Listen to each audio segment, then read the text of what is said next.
Halo para petualang cilik, udah siap buat petualangan yang super seru? Tapi petualangan kali ini beda loh. Kita nggak akan ke hutan atau ke dasar laut, tapi kita akan masuk ke tempat yang paling ajaib, yaitu ke dalam diri kita sendiri. Pernah nggak sih kamu mikir, kok tiba-tiba aku pengen bagiin mainanku ya? Atau, wow, kok aku jadi berani banget pas pertama kali belajar naik sepeda? Nah, semua perasaan hebat itu asalnya dari dalam diri kamu loh. Oke, siap-siap ya para petualang hebat. Misi kita hari ini menemukan harta karun tersembunyi.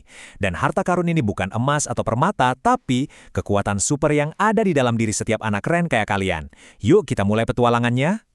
Oke, pertama-tama di dalam diri kita tuh ada yang spesial banget. Kenalan yuk, namanya ruh. Coba bayangin deh, ruh ini tuh kayak cahaya ajaib yang selalu bersinar terang, pas di dalam hati kamu. Jadi apa sih ruh itu? Ruh itu adalah percikan kebaikan, hadiah langsung dari Allah. Kerennya lagi setiap orang di dunia ini, kamu, aku, ayah, ibu, semuanya punya cahaya ruh yang sama. Inilah yang jadi sumber semua kebaikan kita. Dan ruh ini punya 3 kekuatan super loh. Yang pertama, dia itu selalu positif. Kayak teman yang selalu ngajak kita, yuk berbuat baik. Kedua, dia itu sumber energi baik yang bikin kita semangat. Dan ketiga, dia itu penolong hati kita yang ngebisikin hal-hal baik pas kita lagi bingung. Tahu nggak? Ternyata ruh ini udah ada dari zamanan dulu banget. Allah pertama kali memberikannya kepada manusia pertama, yaitu Nabi Adam. Terus, ruh juga jadi penolong istimewa buat Nabi Isa. Dan bahkan, ruh inilah yang membawa pesan-pesan penting dari Allah untuk semua nabi. Keren banget kan? Oke, petualangannya lanjut lagi ya. Sekarang, kita bakal ketemu sama satu lagi penghuni di dalam diri kita. Namanya Nafs. Jangan takut dulu. Dia ini unik banget loh. Coba bayangin, Nafs ini kayak teman di samping kamu. Kadang dia bisikin, ayo kita bantuin bunda beres-beres rumah. Itu kan baik ya.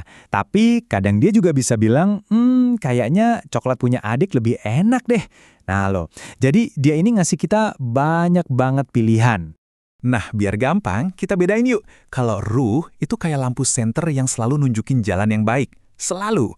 Kalau nafs, itu lebih kayak suara keinginan kita. Dia bisa ngajak yang baik, tapi bisa juga ngajak yang sedikit usil. Nah, tugas kita nih yang super penting, kita yang harus memilih mau dengerin yang mana.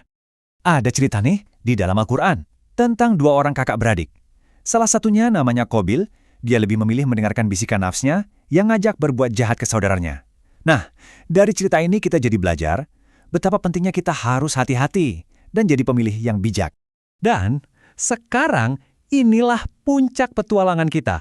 Harta karun yang sebenarnya udah kita temukan. Apa itu? Yaitu kesadaran bahwa kamu adalah kapten dari kapal dirimu sendiri.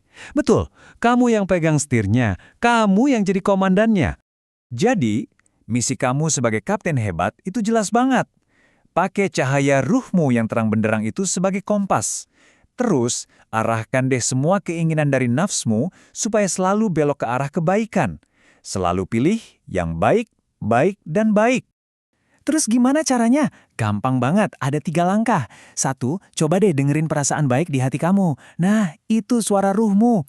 2, coba pikirin, nafsku lagi pengen apa ya? 3, dari situ pilihlah tindakan yang paling baik dan paling nolong orang lain. Gampang kan? Kamu pasti bisa.